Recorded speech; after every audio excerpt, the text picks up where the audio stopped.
All right, here we are at another episode of Flipping Houses with Rookies.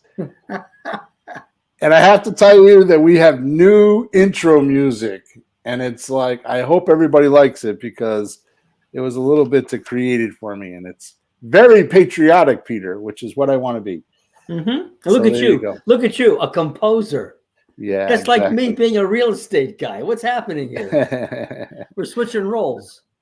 All right, here we are, episode number 430. Here is the title of today's episode, Breakthrough Rookie Secrets That Flip Sellers into Creative Finance Deals Skillfully. Here's the description. Get my tickle out of my throat. Here we go. Listen up, rookies. If you're sick and tired of watching fat cat investors snatch up all those juicy deals while you're left scraping the bottom of the real estate barrel, then this episode is about to change your life. I'm talking about the skill to flip those all-cash sellers, who are often rude to you, by the way, into sellers falling all over themselves to hand you keys to their property, all while using creative finance strategies. And this is not wishy-washy, maybe it'll work advice.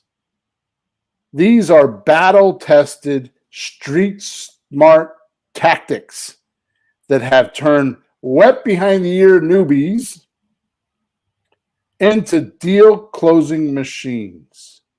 We're talking about the kind of insider knowledge that usually takes years of costly mistakes to learn. But you're getting it all handed to you on a silver platter. Today, you will have the chance to take your roadblocks and turn them into your own secrets. Don't let another golden opportunity pass by you. Tune in now, take notes, as if your future you will look back and see the turning point of your financial freedom. Well, there you go. There's some words there, Mr. Hawthorne. I have expressed myself. Yes. Good for you. All right, let's do some housekeeping. We're still working on the private podcast. It's a little bit longer than I wanted to go. I will be releasing that link pretty soon. I'm probably guessing, I don't know, pretty soon, maybe another 5 or 10 episodes here, maybe, and then we're going to switch everything over to the private podcast. The reason why it's taking a little bit longer because I have this crazy idea that I've been writing newsletters. I have a newsletter. What do you call it? I guess business, where I write about creative real estate. Mm-hmm. Yeah. And I want to turn that newsletter into an audio newsletter. So instead of reading it, you listen. I'll read it to you. Mm-hmm. And it's like a podcast. It's like a 20-minute podcast, right? So I'm working on all that in the background. I think it's pretty exciting. Maybe others don't, but we will soon find out. I promise. So being a newsletter, would that be something that's more like time sensitive, like what's happening currently? And it's possible. I think I'm doing this with a different business, but what I was thinking about doing is a journey, like a journey newsletter. Like, this is what happened to me when I was doing this. So I was thinking about problems that I have in my business and just start talking about them. And going through a journey of how I resolved them. Oh, that would be really good. Yeah, because that's real stuff that people have happen, right. And what do? They hear what you had to do to get through things. It makes it really real, and there's solutions to stuff. That'd be good. I like it. Because you know me, I don't give up. Well, you can't, So all right. In the meantime, if you're here, don't forget to subscribe to us. Make sure you like us wherever you're watching or seeing us. We do this podcast 9:30 or so every Eastern time every Thursday morning, so you can catch us on YouTube, 2 channels on YouTube on Flipping Houses for Rookies or Creative REI Reply, which is a software we have.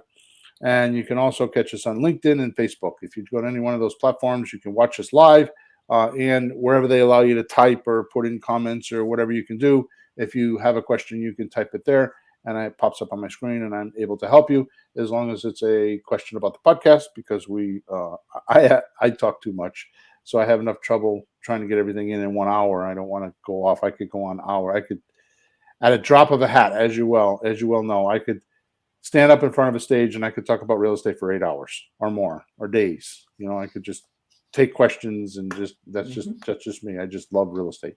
In any event, if you have questions outside of the podcast, you can head on over to flippinghousesforrookies.com, hit the support ticket on the top right-hand side, or you can head over to Creative REI Reply, which is our software, and hit support there. Both come to me lately.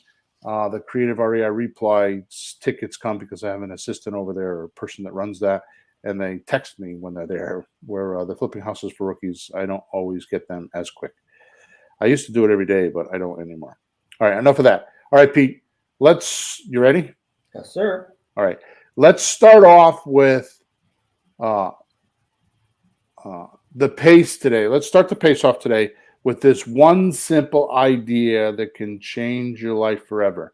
And it seems too simple. I almost didn't do this. I wrote the first page of this, because usually when I make notes, I have 9 or 10 pages of notes for me to do a podcast with. Mm-hmm. And I find that much better. I had a coaching client that I just fired, by the way, told me, "You sound like you're reading when you're on the podcast." I'm like, "Yeah, I am reading, because I did freaking 5 hours worth of research to be able to get where I want to be. And I want to make sure I get everything in. Sometimes it's just researching my own shit. You know what I mean? But anyways, so I wrote this first page, and I sat on it for a day or so, because I'm like, do I really want to do this in a podcast? Because I'm not sure that it will be believed. Wow. But it's because it's too simple.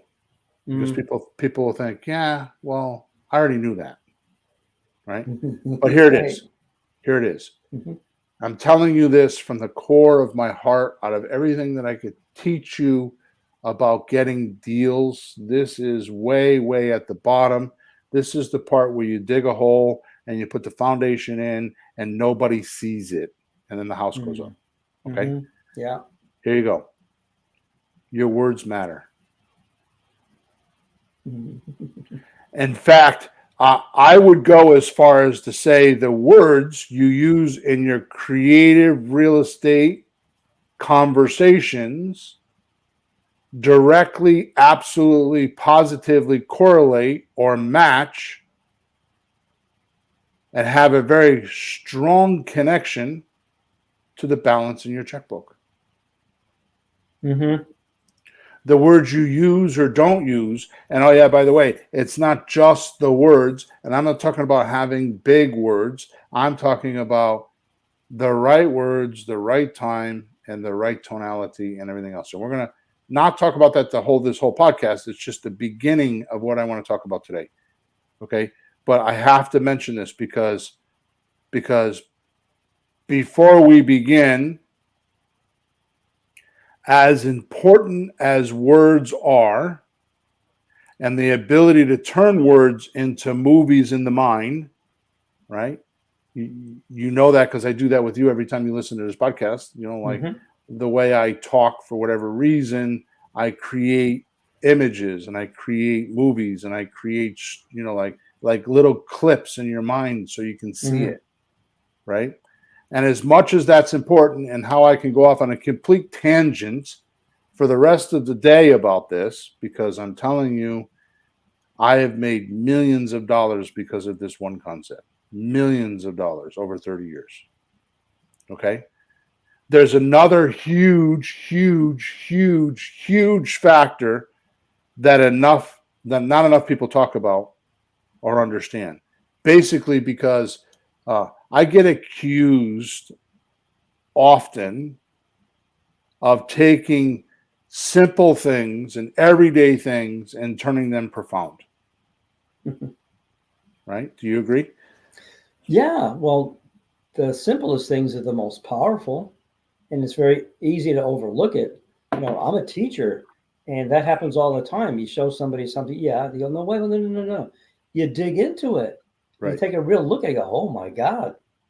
I think this probably happened to me a long time ago because I don't know where I read this. I read it in something because I read way too much.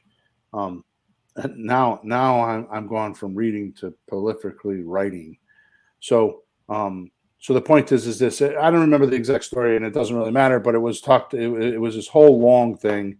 There's a whole chapter in the book talking about this guy in the 1800s or early 1900s buys all this equipment, spends his life savings, comes across the country. He buys this land, right, and he buys all the equipment to dig for gold.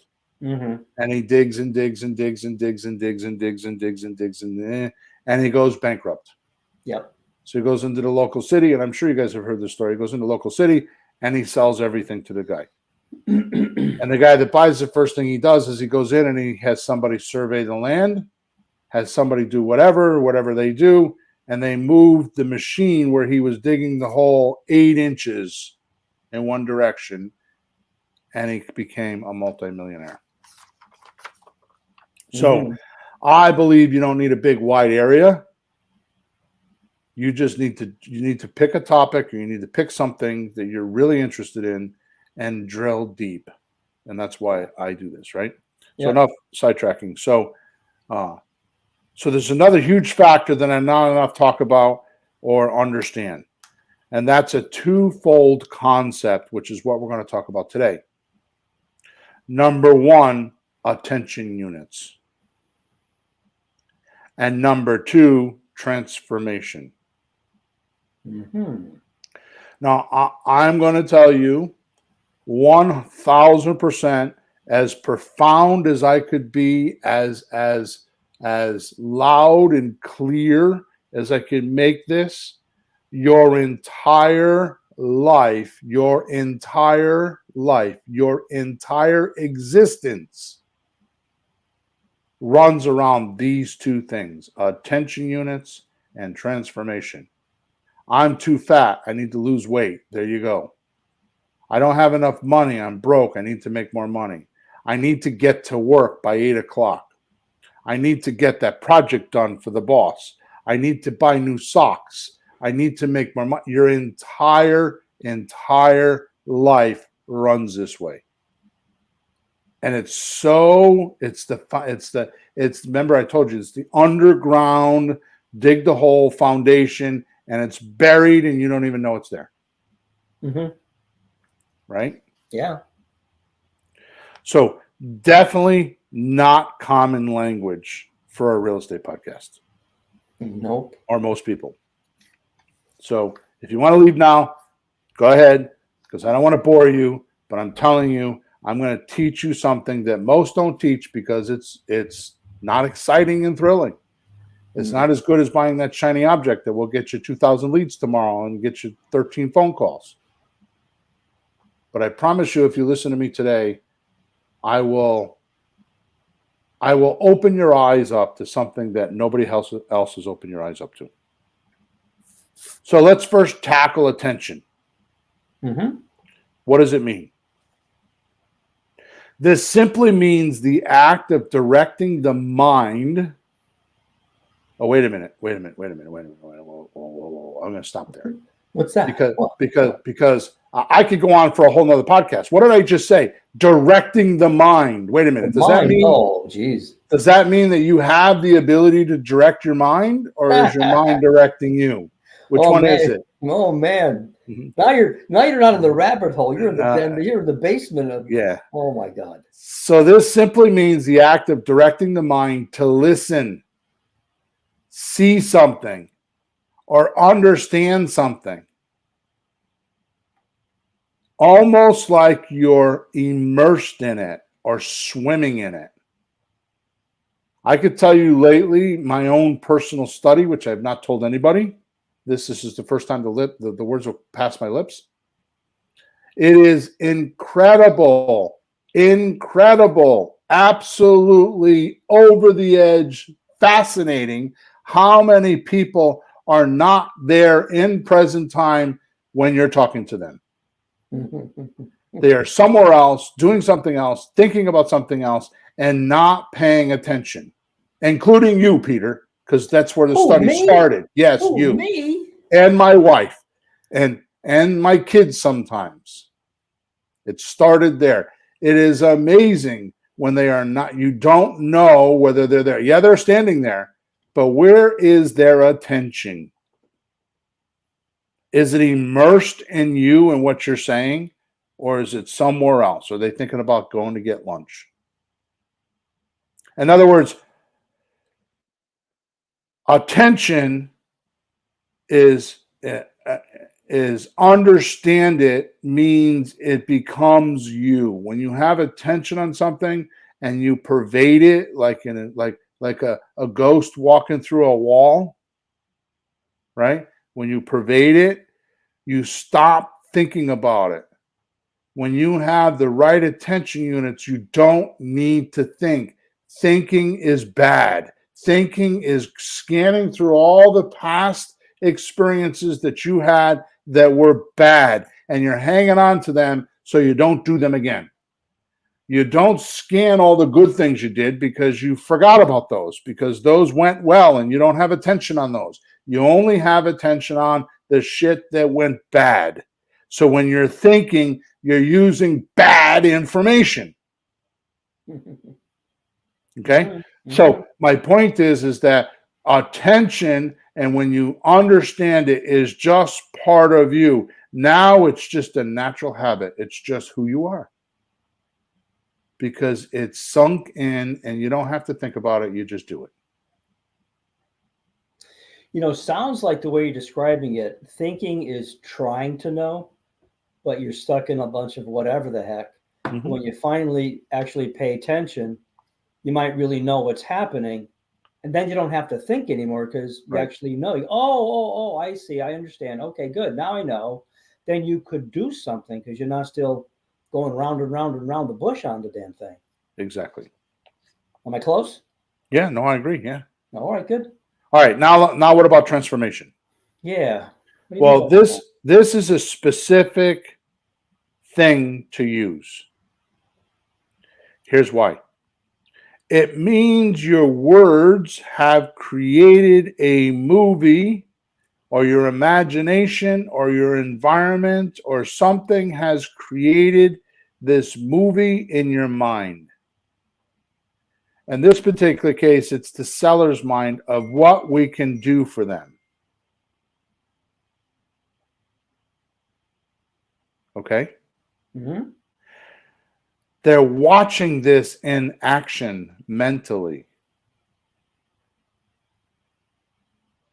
You get it? Mm-hmm. I need to get all cash. Right. Why? Because they have some idea of how this is going to play out. Yep. But transformation is the end result that causes the decision. Like, I'm here, I need to go there. Right? So you're talking transform, talking something moving from this to, oh, wait a minute, Right. maybe that. Right. Oh, wait a minute, maybe that instead. But it has to move somewhere, or else you're both stuck and not going anywhere. Right. You both got to wind up somewhere. Now listen to me, because this is the most impinging part. This next sentence is the only thing you should listen to in this entire podcast. I hope you walk away with this, if anything. You should walk away with everything, but this is important. So your seller has a reality or some idea of what that transformation looks like. You have another idea. Mm. His idea is a circle, and your idea is a square. Yeah.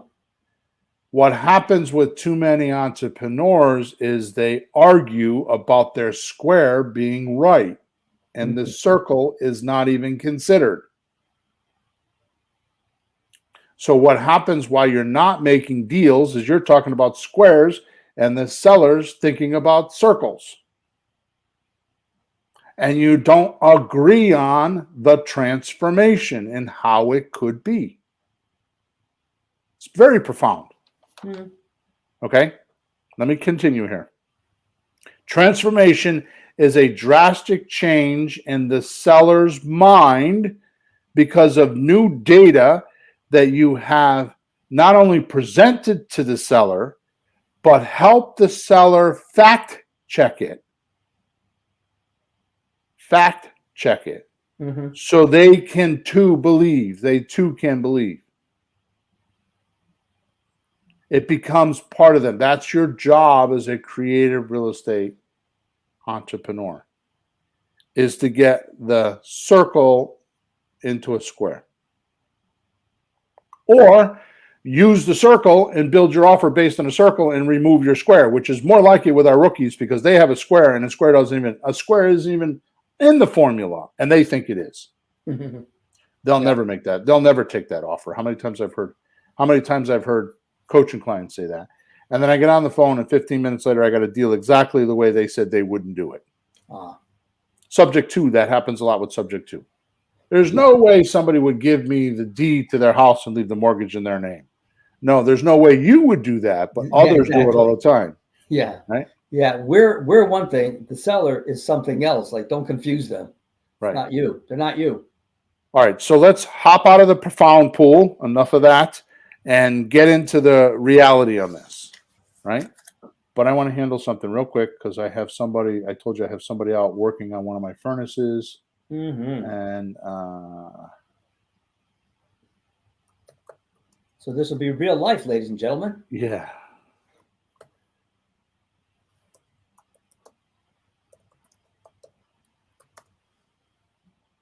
All right, good. So we got a bad gas valve. Okay. Ah.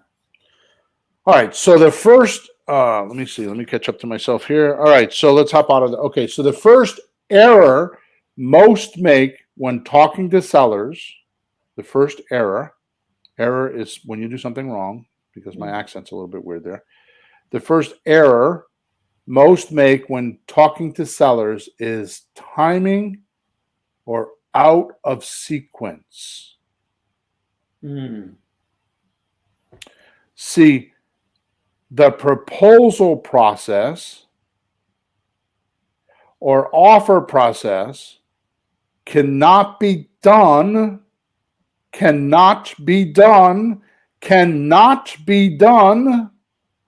without first understanding what conversation or problem the seller is already having in their head. What transformation cycle are they in? Oh, I'm going to get all cash. Oh, yeah. The neighbor's house sold for $380 and my house has an extra bathroom and an extra car garage, so I'm going to get $480. Mm-hmm. Yeah, sure. I'll write the check right now. And they have this movie or this idea or this concept or this imaginary thing in their mind, and they believe it. Because if they were to get $480, well, that extra $100,000, I could go buy another house and I could get, buy my sister's house and not have a mortgage. Oh my God, it's a great, the warm and fuzzies. And they believe it. Mm-hmm. Okay. So the conversation they're already having in their head. Now, this comes up a lot lately with some of our coaching clients.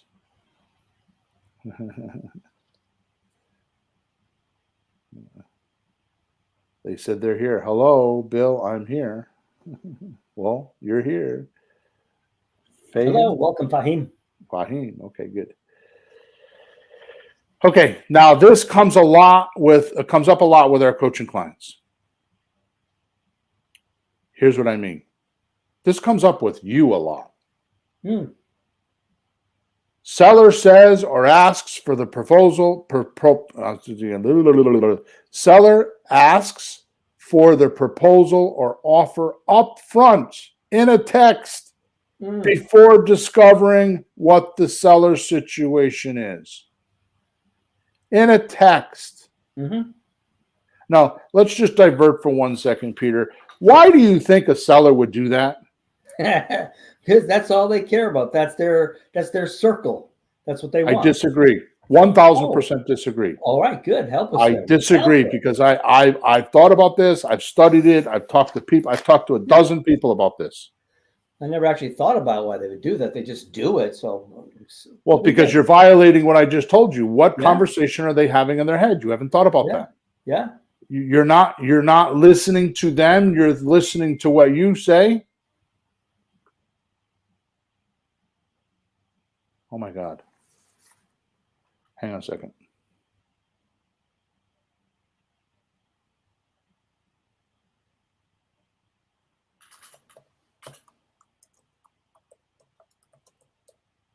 He wants $1,300. This is the plumber to fix the wow, to fix a gas valve in a heating system in the house that's not getting heat. Okay. So,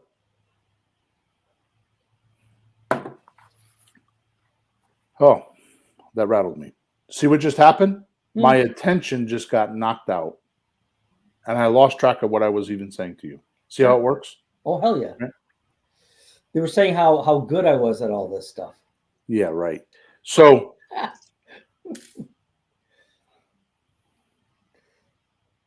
what happens is with texting, the reason why the seller is saying to you, make me an offer,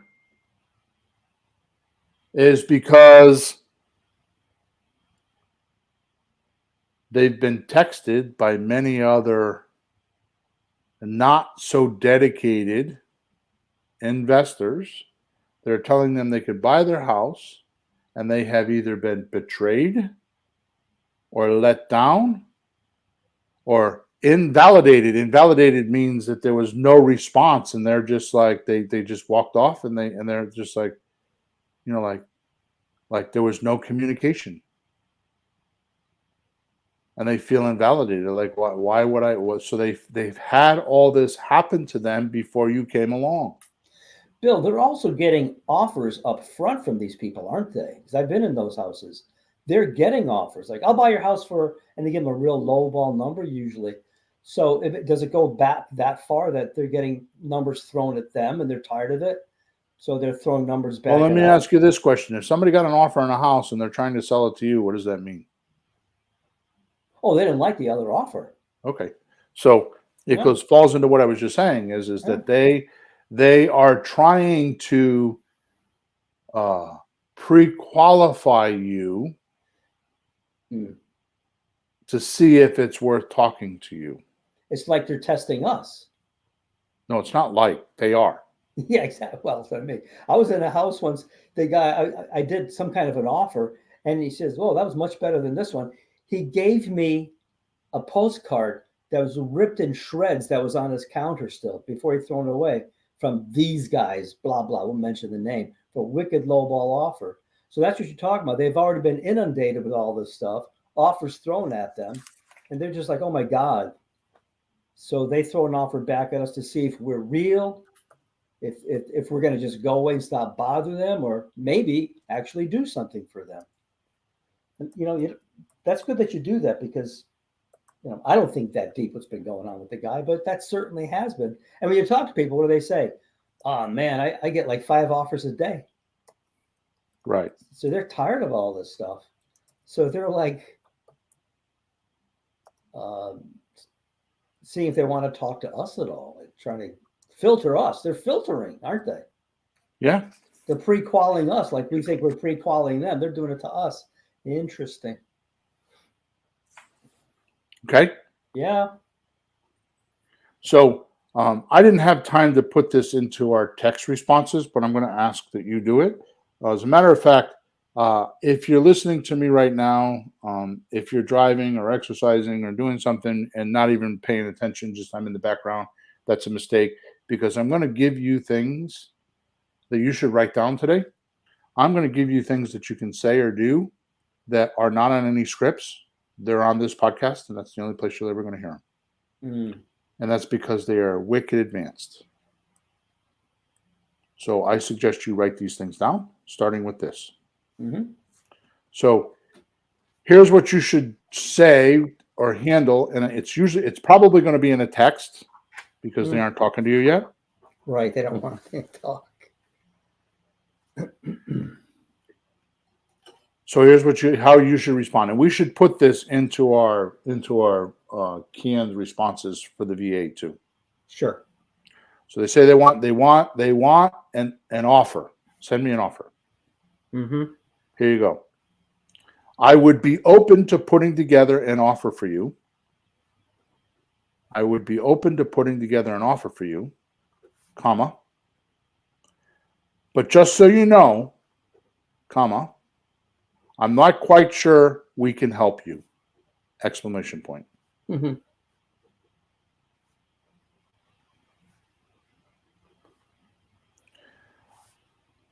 It might be better for you if we ask a few questions.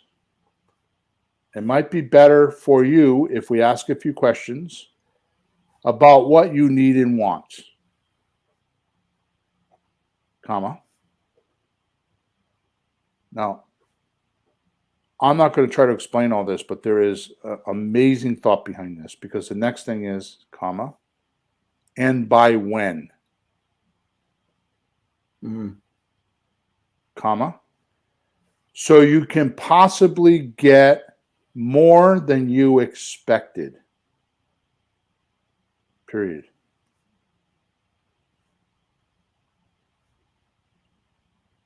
Now, when I like to send texts, unless I'm done with the conversation, which could be, I want to leave some sort of a question that they have to respond to, so I keep them engaged. Exactly. So the last sentence is, would it help if we did that for you?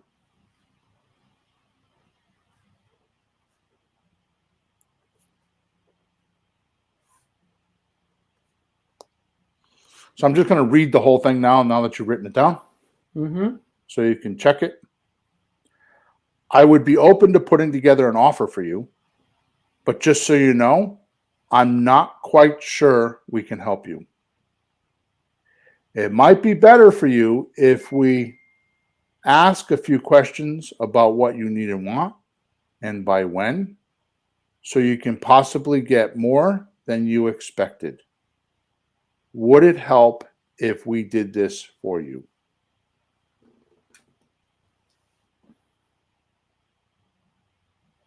Got it.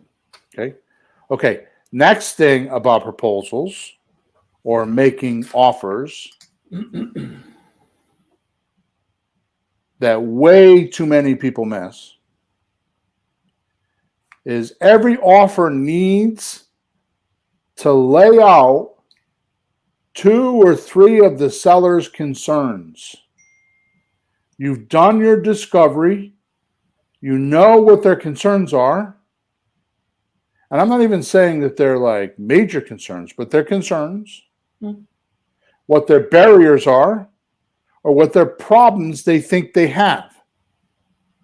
So you know that they want to move by May 30th. You know that they used a realtor and it didn't work. And you know that the wife wants to move immediately. Your offer should contain that language. If you go with me, I can get you closed before May 30th. If you allow me to send you an option agreement, I can, I'm kind of making it up here, but you would include what they said in your offer. So each step of your offer will address the concerns they had. It reiterates what you're talking about, right? This is important because it reminds them of the issues they want to solve and brings them back to the emotions they feel or not confronting and doing something about it. So the offer isn't just an offer where they go off and say, I can't do that. Right?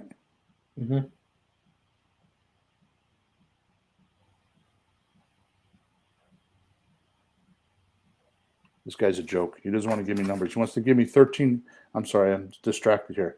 He wants to tell me it's $1,300, and I said, well, what is it? He says, well, it's the cost of parts and labor. I said, of course it's the parts and labor. How much for the valve and how much is the labor? Exactly. Well, the valve's a little bit over half of it, and then there's $100 service call, and the rest is labor. Oh, okay.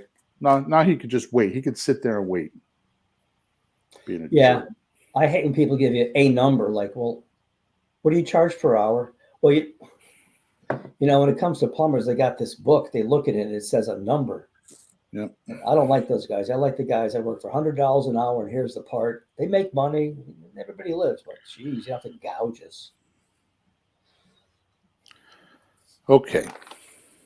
But that makes sense. If somebody says, this is what's on my mind, that his little hurdles that he's stuck on, you got to show, well, we'll do this, and that'll solve that.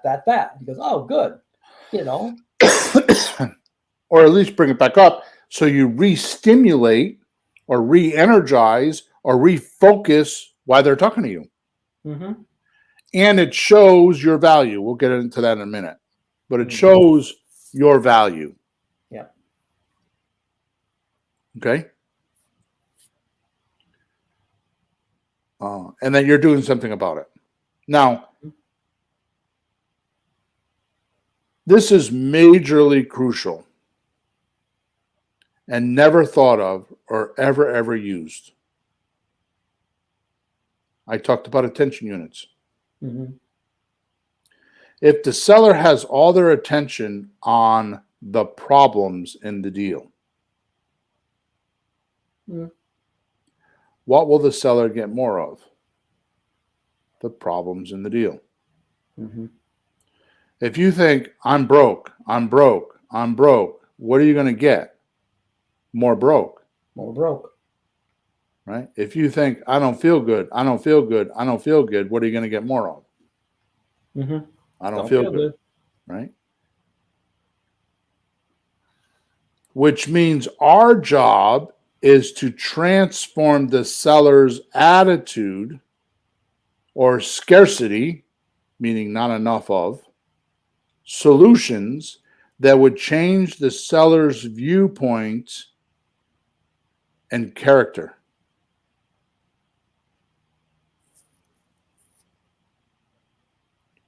You need to give them some bright ideas and start rocking the car like it's stuck in the mud or the snow. Mm-hmm. You know how you do that? You get a car that's stuck in the mud or the snow and you kind of rock it back and forth to get it out of the mud or get it out of the snow. Yeah, back and forth. You don't always, it's not always forth. It's like forth back. Right. Yeah. So get some motion and a chance to break free. Hey, would that include asking the person, geez, what have you tried to do about this so far? I'm going to give you questions. This is why I'm telling you should write them down, because this is above and beyond. This is pretty advanced, right? Yeah. Thus, by accident, by doing this, jogging the car a little bit and you give them some bright ideas, right? By accident, this starts to create value for you. It starts to build value for you that nobody else has given them. Yeah. We're actually trying to be helpful, no matter how good or bad we do it. Other guys just throw numbers at people. I mean, at least we're trying. We're asking some questions. We might wonder a bit, what are they trying to do? Even when we do a bad job, most people aren't even doing that. They just like number, move on, right? Yep. At least we're which is why I start the podcast off with saying your words matter. Yeah. Your sentences matter, because if you do this in the name of help, because I got to tell you, I just fired two, and you know this, and it was a tremendous hit for me monetarily. I just fired 2/3 of my coaching group. Yeah, we're down to not very many people in my coaching group. Because I'm sick and tired of telling them to do this, or not telling them, or getting their agreement to do something and they don't do it. They don't show up at the calls. They have. It's more important that they have a Super Bowl Monday night football game with a party with a bunch of their friends than to be on the creative real estate call with me. So I fired them. I fired them all. 2/3 of my coaching group, because I don't need to waste my time with people that don't care. Their attention is not on a couple of them I fired because they're all about one guy, which was brutal. He was fairly new. He was brutal. I could not take it anymore. And I have not had that happen to me in 10 years. Well, would you say they're all about one guy? What is it? I have one guy that was all about him. All he wanted to do was get right down to the bottom line. What's the offer? Oh. He was not interested in helping others. He was interested in helping himself. Right. And that doesn't work. Yeah. It doesn't. I mean, it does work if you want to do wholesale deals. If you want to buy 60 cents on the dollar and buy somebody that's numb to doing anything else, then that's fine. But you know what? You know what kills wholesale deals? What? Appreciation. Oh, hell yeah. That kills all kinds of deals. Appreciation, because people think they get more money. Yeah. Right? Yeah. All right. You always want the value of solving the prospect's problems and achieving their objectives to be perceived or believed to be 10 times the value of the profit you're going to get. So basically, if you use help, if you use the help button, in other words, just push help, right? So let me paint a weird picture for you, okay? Let's say we're back in the 1800s. Okay. And we're on one side of a river, and there's somebody else on the other side of the river, and the river is a pretty big river. Okay? Sure. And the other side has a family over there, and you're native to the land. Okay. And they need to come across the river. And you know that they're willing to come across the river, and once they get across the river, then you can, help them, and they will camp there, and they'll buy fur from you, and they'll buy food from you or whatever. You just know that. Yeah. Right? Yeah. So what I need to do is I need to figure out, let's say, build a bridge. I'm not saying that that's what I'm going to do, but I need to get across the river. I need to stand on the other side of the river and look to where I just came from. And I need to see, that's where we need to go. And then hold their hand, literally hold their hand, and get them across the river and get to where you just were. So you got to get to them and bring them across. Right. Yeah, because you've said this before, so I'm catching that. It's not that you drag them across. You get to them first and then bring them across. Right. You have to meet them. You have to meet them on their ground to actually use an idiom. Literally, you have to meet them on their own ground and then pull them across, meaning you have to go to where they are. You got to understand what's happening to them. You have to see where they are, how they're living, what they're doing, trouble they're having, and then pull them across with your solution. Exactly. Mm-hmm. And what do you think that does for them? Well, first, they see you on their side, not in opposition to them. They see you're on their side trying to find a way to bring them the help they need. But you're understanding what they're going through because you're sitting there with them. Okay. So let's break it down even further, because I don't want to spend a lot of time on this. But if I came across the river and I'm standing next to you, and I have to cross that river again with you, what message does that send to you? I'm willing to risk my life to help you. Yeah. I'm on your side, buddy. Yeah. I'm with you, and I believe that we're going to do this together. This is what rookies miss. This is what rookies miss. Because it's not what you know, It's not even who you know. That does help. But the seller has to believe that you're helping them, that you're on their side. And even though you may not know what you're doing, and you can tell them, this is my first deal. Can you help me do it with you? I will work very hard. I will help you. I especially my coaching clients, like, which, by the way, I decided the other day, I'm going to just say this. It has nothing to do with this conversation, but I decided I'm going to change my coaching group, which is the reason why I fired everyone. Yeah. Yeah, I don't think I'm going to have a coaching group anymore. I think I'm going to put together a mastermind. Oh. And I'm going to stop doing coaching. Huh. Because I don't want to hold people's hands, because they do not, everything we're talking about right now, their attention units are not on this. It's on life, and they let life push them around, and I'm sick and tired of that. Mm-hmm. I'm looking for people that want help. I'm looking for people that are willing to work and want help, and I want it to be a mastermind. So we have other people in the group that can help them. This is what you're doing when you're in with your seller. You're creating a little mastermind group. You and the seller and your mortgage guy and your buyer, you're putting together like this little mastermind group to help the seller get what they want and help the buyer get what they want. And that's why we call you a creative real estate entrepreneur, because if you were an investor, that means you have a chunk of dough, you want to dump it down, and you just want to get a rate of return. Well, most people that get into this don't have money, as you so much tell us, right? So what you do have is resources. People like me and other gurus. If you listen to them, you have resources. Yep. Right.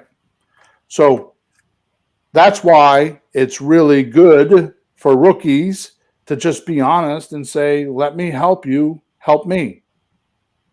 Right.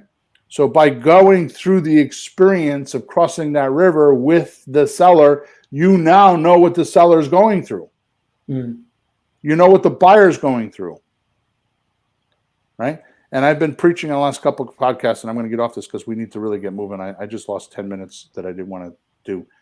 I was ahead and I thought I was doing good. So here's what happens. The buyer is what brings the money to the table. You need to understand the buyer. The seller should just be on consignment or be there because you have the ability to bring them their buyer. That's exactly what the realtor system does. That's right. Right? Mm-hmm. Correct.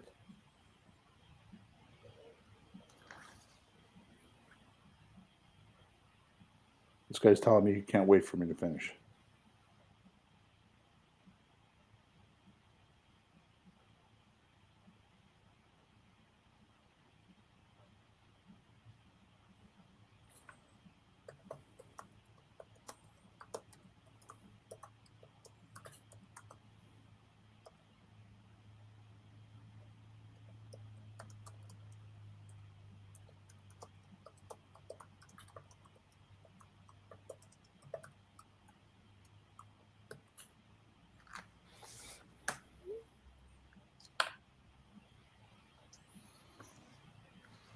Okay, here are some street smart tactics I have accumulated over the years that you can use. So you should write these down.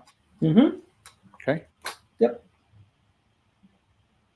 Use these phrases to start off your questioning or your journey to understand their situations, and you just plug them in wherever you want. Right. So the first one is, let's pretend we could.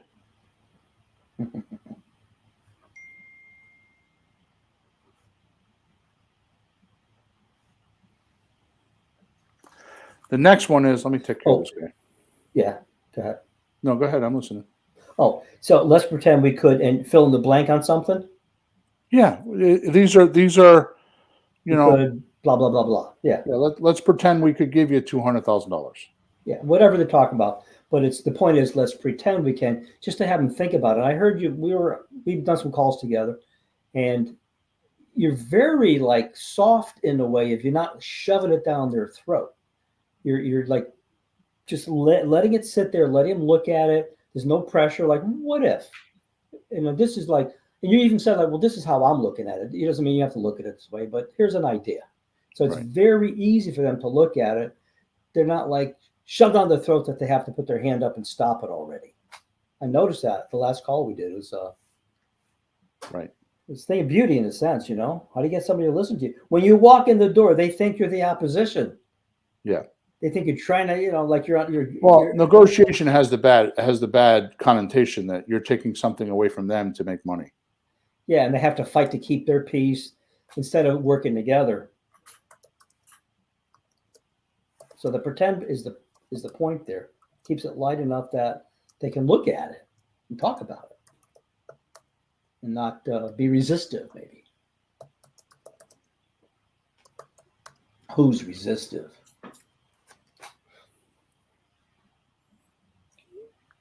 All right. So the next one is, what if? Mm-hmm. What if I could give you $394,000 for your $300,000 house? Would you be interested? Mm-hmm. We do that on our Grand Slam offer. Right. Here's another one. Just suppose we could give you $300,000 in all cash and a bag, and a brown paper bag. Mm-hmm. Would you? Right? Here's another one. Imagine for a moment. See, this is the car rocking back and forth in the snow or in the mud. You're breaking it free. Yeah. Well, I think they have their guard up, right? We were looking at this, and this gets their guard down. Just think about it. I'm not telling you to do it. Just what if? Right. Calm down, relax. Let's just look.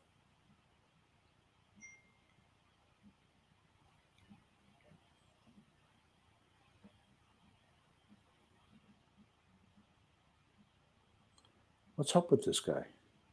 Now what? There's an adventure in front of now what?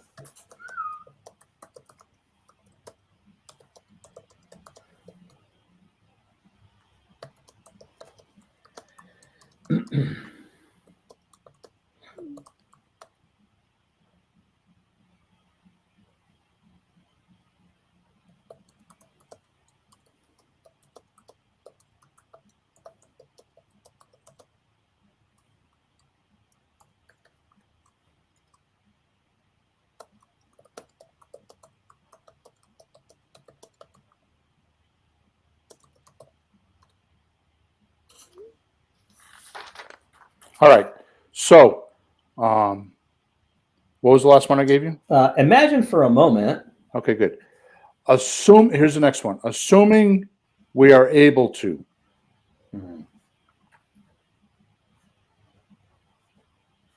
Yeah.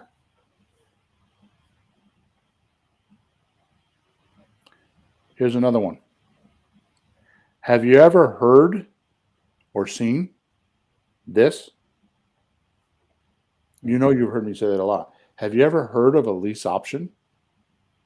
Yeah. Have you ever heard of putting a house in a trust and letting somebody else take over the payments, subject to? Yeah. Here's another one. Entertain me for a moment.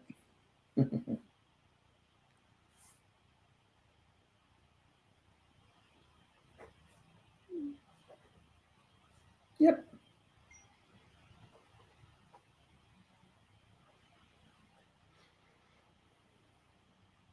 See, a lot of these, you know, imagine, that's something in your mind. Assuming, that's thinking in your mind. Have you ever heard? You're looking in your mind. All these things are having them just go in their mind and play around with it. Not in the real world to make a decision. Not in the real world, sign this piece of paper. Not in the real world, pick a number. It's just, this is all in their minds. So you're actually right in the place that has to be conquered or sorted out before you get into the real world and do something. It's all in their mind, assuming things, thinking about stuff. Well, think about, you got this one? Well, think about this. I think I've heard you say that. Think about this. Right. That's my version. Think about this. But these things, as you say, paint a picture too. They're just looking at another possibility. So maybe they go from their circle to an oblong, to an egg shape, you know? Mm-hmm. We take our square and we move it into a triangle, then an oblong. We find some common ground. Just getting them to think about it and move things around, open their minds to the possibilities of something Right. that they shouldn't know about. It's not their job. We're supposed to know all this stuff. We don't expect them to know all these things. We're Right. partly teaching them these things as we go. That's why they call it creative. We're creating something here, trying to build something. So this guy wants to charge me $530 for an hour and a half's worth of work. Yeah. The labor. That's $353 an hour. Yeah.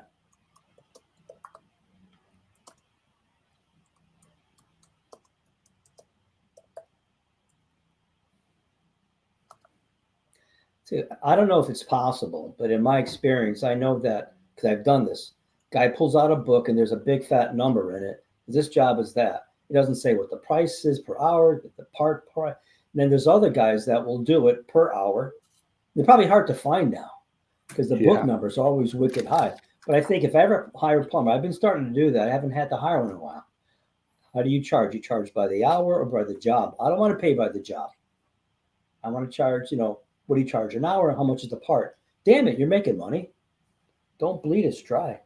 My plumber who lived down the street renovated the house like crazy, then bought a house 2 towns over in the expensive city. So I think he's overcharging. He's doing manual labor. Sorry.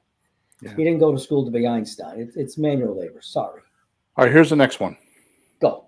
Entertain me for a moment. Yeah. We did that one.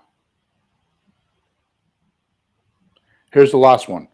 I've done this for others, and you explain it.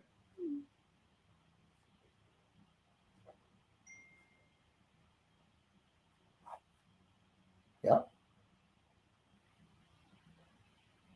And then you say, what do you think? That's a great one. I mean, when you say that, they understand, or hopefully believe that this has been done. You're not making some crazy stuff up. You've done it for people. It's helped them. They've agreed. So it makes it more realistic that they would agree because a lot of people like to go with the herd. Someone else did it. They can do it. That could be where you do a story if you need to convince them. But we have stories after a while. Or somebody who did such and such for someone, even if it's not your own story. I know a guy once, or my friend did. I read it in a book, and I think it's real. Anything.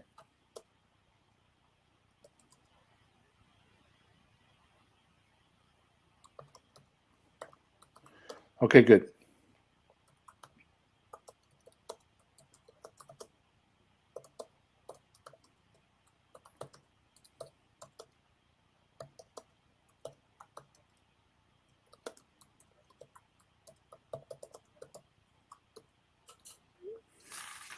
All right, so let's move on. Once we get these questions and get an acceptable answer, ask, what do you feel would happen next? Should always ask that before you hang up with anybody. What do you feel, or what do you think would happen next, or what should we do next? Oh, yeah.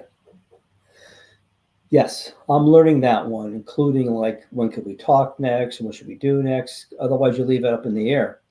And at least this way, you at least have some agreement for them what they think. So say that again. What? Yeah. What do you feel would happen next? Yeah.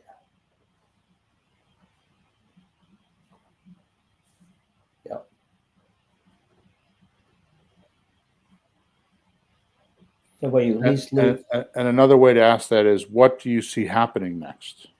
Yeah. Here's another one. Where should we go from here? Yeah.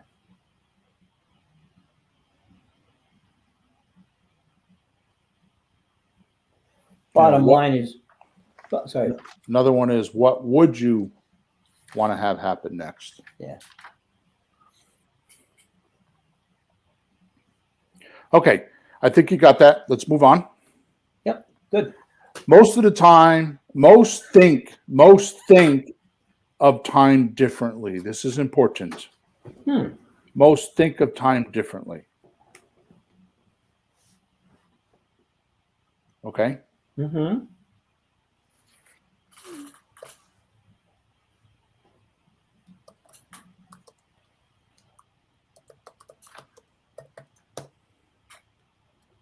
Hang on a second. Yep.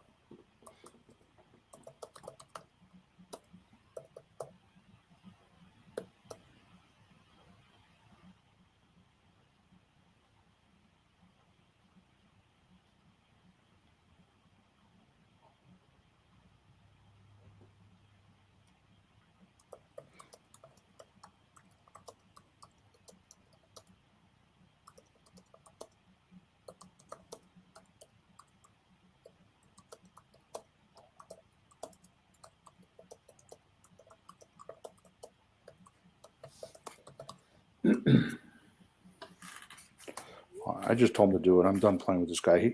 This guy's a jerk. Mm, He can't tell me what I'm paying for. He can't break down the prices. yeah. I asked him what his labor rate is. He can't. I've asked him 3 times. And he can't tell me. No, that sounds like the guy that does the job by the job, like a one fat number, and they don't break it down. They got a little freaking book somewhere. They open it up and they read it. I'm telling you. Yeah. He's a new guy you never used before? It's ALO. Oh, a yellow? Mm. Yeah. Yeah, All right, good. So most think of time differently. One, they think of it in the past. Yeah. 2, they think of it in present time. And 3, and in the future. Okay, you mean there's something else? Okay. Oh, you got me. What is it? What is what? Well, I I'm thought going to tell you right now, 99% of the people are in the past. This is like driving a car, looking in the rearview mirror all the time. Yeah. So when probing for the reason or purpose for a seller to sell, it's best to use the right time. Okay. Right? Like, no, I don't want to do the. All right, I don't want to do a lease option. How come? Mm-hmm. Because I don't want to get stuck for payments. Okay. Well, then you find out when you start breaking it down that like the grandmother who had an apartment in 1920, Mm-hmm. somebody paid her late and told him this story, and he doesn't want to do it. Right. Right.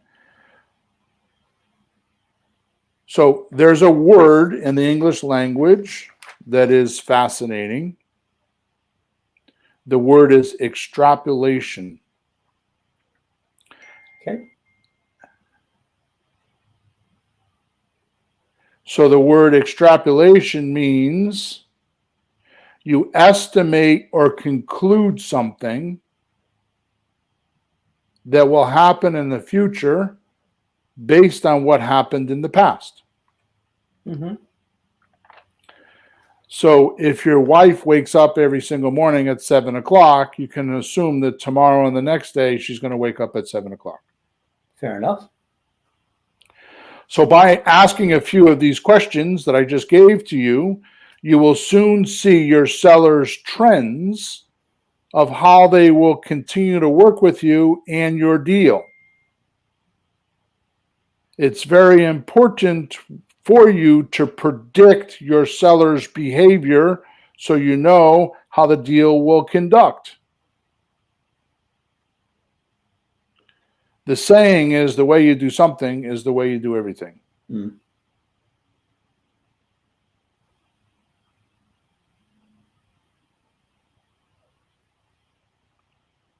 So you could ask something like, what are some of the hurdles you've had in the past when trying to sell this house?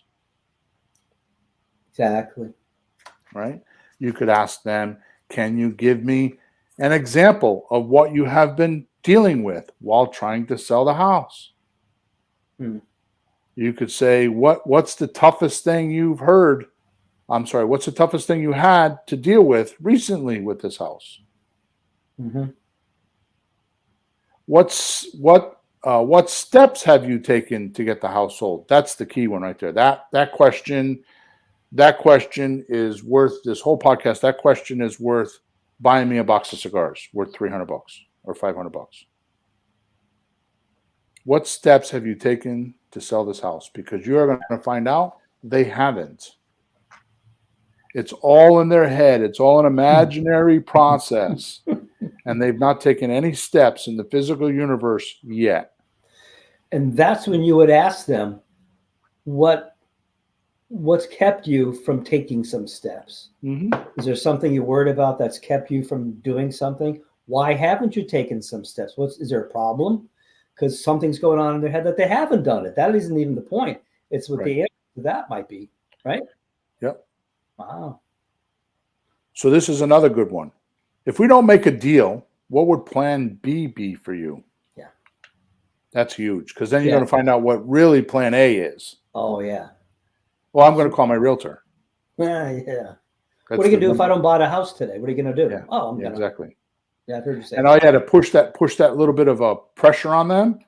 Well, what do you think your family will say about that? Or what do you think your wife will say about that? What do you think your mother will say about that? What about your cousin? You know, whoever's involved in their life, what do they think if you make that decision?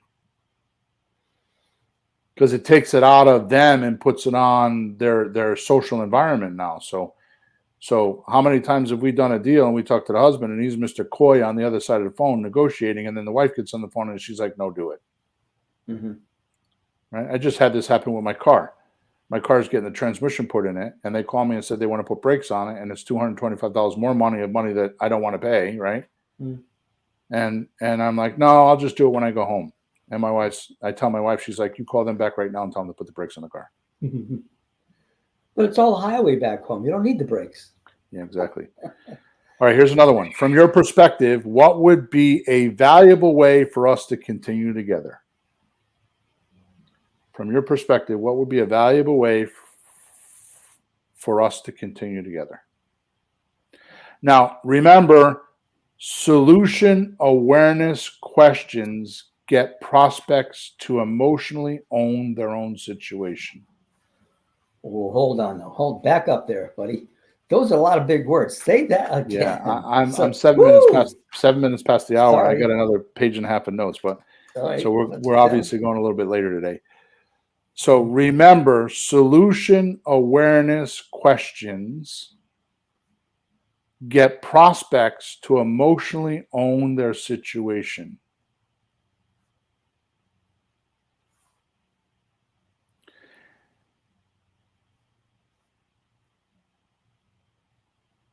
And your job is to help the seller to understand and feel what the future will be like once they accept your offer for this house. Okay, so now I know today sounds a little bit complex to use. I promise you, if you wrote down those questions and just put them in front of you and just ad hoc, like anytime in your conversation, throw one of those questions in, you'll be like, aha. Bill, you want to know stupid? This is real stupid. I shouldn't say it in public. It's almost embarrassing. But what throws me off is that, like sometimes you're on the phone already talking about offers because people start the conversation. You can't say, maybe you can say, but you start talking a little bit about it. Then you get there, they start talking about it. So it pulls me toward that part of the conversation where I have to like step back, say, okay, but can I ask you go back into that first half of the discovery, because they pull you out of it. They just keep yanking you into the offer. We have to control the conversation a little better to gently go back into finding things. I'm going to talk about this on podcast number 431. I'm going to talk about this. Yeah. Okay. So let's just finish up here. So okay. now I know today sounds a little bit complex to use, but once you understand it by using these techniques, you'll see how it really is just a natural flow. If you just keep these questions on your desk and you just, when you feel like what you're telling me is happening, just pick one of the questions and reel it back in. Yeah. Realize there's a massive, very huge, very large difference between external pressure and internal tension. We talked about this about 5 podcasts ago. External pressure is imposed upon or pushed on or created by the entrepreneur. So external pressure is imposed on the seller by the creative real estate entrepreneur when they tell them what to believe or think. Mm-hmm. This is where I say you're giving the seller a seminar. Right. Right? Mm-hmm. Internal tension is created when the creative real estate entrepreneur asks the right questions with the right tonality and empathy. In other words, empathy is putting yourself into somebody else's shoes and feeling the way they're feeling. Mm-hmm. With correct timing, is it in present time? I'm sorry, is it in the past, present time, or the future?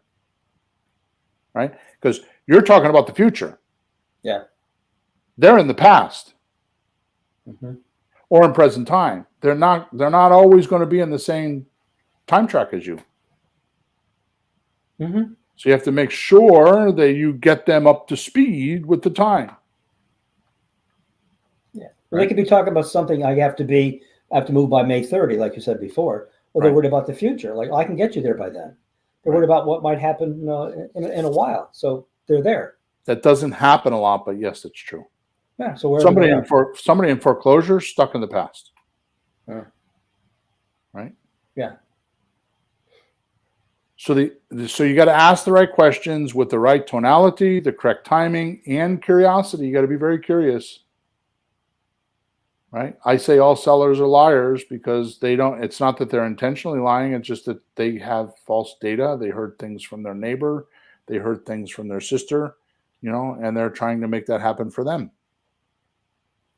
Allowing the seller to develop their own beliefs and thoughts about the problem. So you're counseling them. Yeah. You're pushing the car back and forth in the mud or the snow and trying to get them unstuck. When we force reality or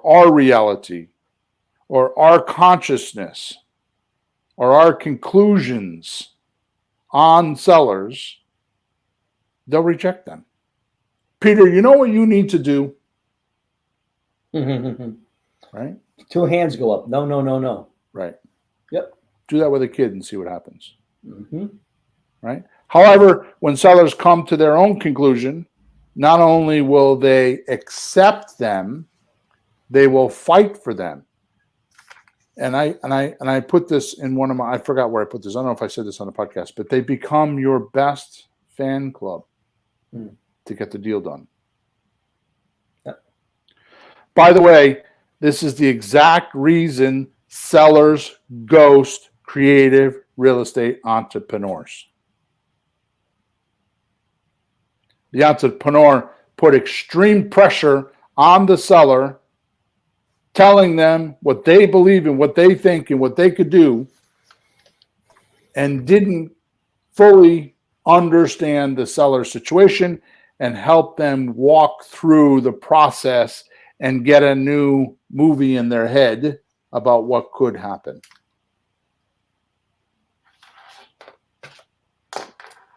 Right? This is like watching the Titanic movie with your wife in a romantic evening, and 30 minutes in, all of a sudden, the Mickey Mouse Club comes on in black and white, and you can't change the channel. What just happened? Bizarre, right? Mm-hmm. Okay, good. So I put a link in the description for you guys so you can get some more information about this, so you can go off and get some tools and do what you got to do. Thank you very much for listening. I'm sorry I went 14 minutes past the hour tonight, but I think it was worth the time. I said 14 minutes past the hour tonight. It's this morning. In any event, I hope you enjoyed us. I would prefer you subscribe, like us, and leave us a review. And as soon as we get the new private podcast up and going, we'll start putting that link in the description, and you guys can start going over there, because those are going to be a little bit different. The private podcasts aren't going to be, they might be an hour and 14 minutes long, but they're going to be cut in 10 or 15 minute segments, so you can listen to them, and there'll be like chapters in them, so you can go through them and you can hear the different sections at different times, which is another thing I want to change. Okay. So podcast number 431, which is next on the agenda, is called Alarming New Competition Eliminator. and creative real estate for today's economy. Okay. And I'm excited about that one because that one took me a little bit of time to write, but I think I nailed it. Okay. So Very over and good. out. Thank you for all of your support. Make sure you click on the link inside of the description so you can go get your goodies and subscribe and like us and leave us a review. Talk to you on podcast number 431. Flourish and prosper.